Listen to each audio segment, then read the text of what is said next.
What's up, YouTube? Today we're gonna be working on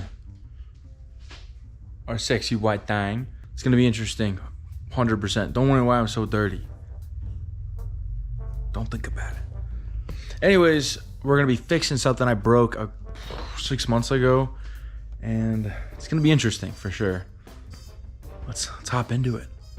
So, with how these stupid German cars are sometimes, they have these really cool things called vacuum lines, and I don't know if you can tell, I did break one, and Audi is so stupid. They make them out of plastic, and they don't endure well under these. I mean, this is a hot engine. Also, peep the valve colors. Man, these look good. But anyways, I snapped it while trying to get the manifold off. I wasn't even doing a gasket job or anything.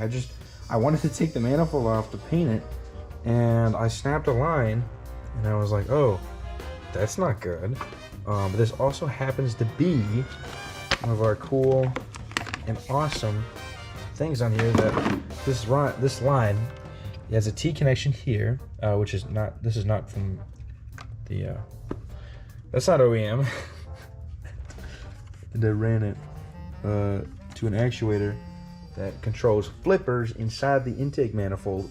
And I have a code right now saying it's an open circuit.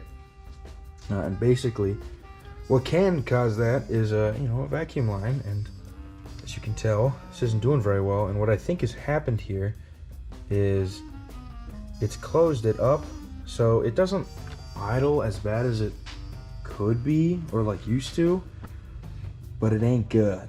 I'm gonna get to pulling this front end off, and send me your blessings and prayers. I think, what time is it? What is it? I gotta really think about this. It's 8:50. Yup, 8:53. Genius I am. All right, let's get to work.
We got it off. It actually took, I think, like half hour, 45 minutes-ish. Bumper came off. The bumper's not bad. This sucks. Crash bar, once you understand how this works, it's not terrible. I don't know if you're supposed to fully take these 3 bolts off that hold your crash bar, but that will mess up your alignment. So I left them in, and I was like, well, I don't really feel like doing that. We did have one catastrophe, only one. I ended up pulling it out. I stripped a bolt because I'm stupid. And if you're curious how I fixed it, I took a hammer and see, these are T40s. I got a T45 and I hammered it in, and I got it loose, and then I just kept turning it, and then eventually it's like you can hand loosen it, and I just grabbed my drill and got it out. So this won't be going back in, but I'll probably get a replacement one. But I'm gonna put her back together tonight. I don't care. It's 1 out of 6. Here's our old line, and it wasn't doing great. This line blows. There's a nipple down there. You see that little gray thing? I'll circle it. That is the nipple it needs to go onto. I pulled it off of. I was really scared it was gonna be like some weird part and like I'm gonna have to dig my hand in it.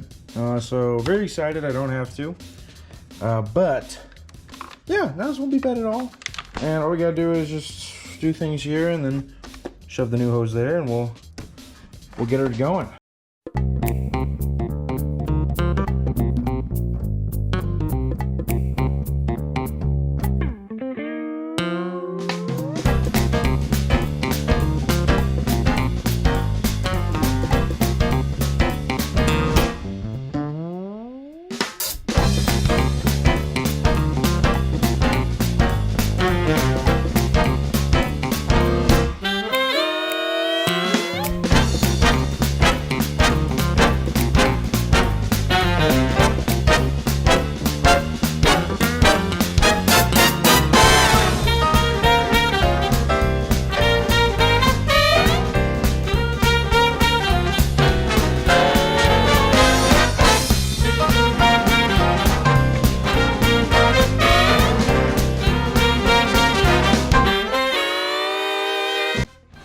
Alright, so this is basically a super fancy VCDS thing we have, which is nice. We can check our codes with it. I hope it's reading okay.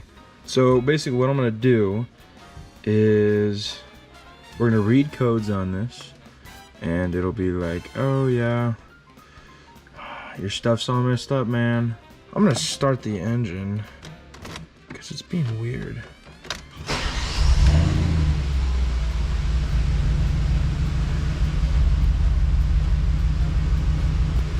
Code's cleared.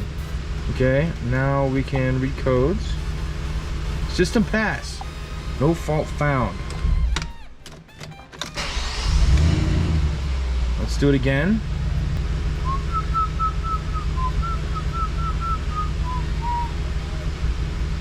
Alright, sick. We have fixed our problem.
Alright, tube.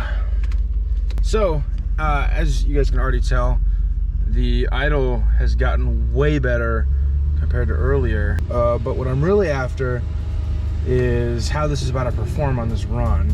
I've been letting it warm up. It warmed up earlier, so I'm curious to see how she does.